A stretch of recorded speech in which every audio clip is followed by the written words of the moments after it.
বাংলার মানুষ হেরে যেতে পারে না।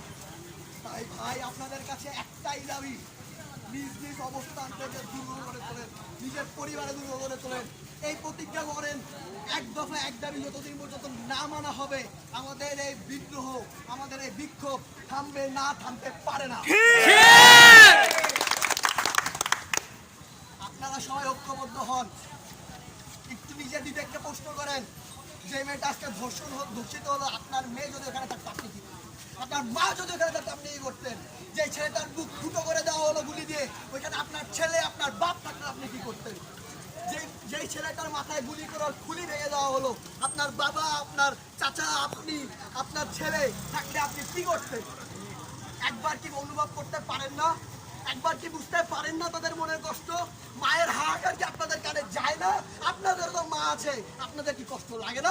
আয়নাতে একটু নিজের মুখটা তাকিয়ে দেখেন কেমন লাগে। কাপুরুষ হয়ে কেন বাঁচবেন? মৃত্যু থেকে পালাচ্ছেন, মৃত্যু থেকে কে পালাতে পেরেছে?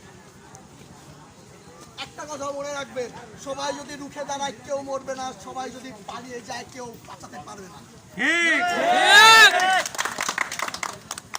এবার আমাদের দাবি একটাই, আমরা স্বাধীনতা রক্ষা করতে এসেছি। সংগ্রাম, এবারের সংগ্রাম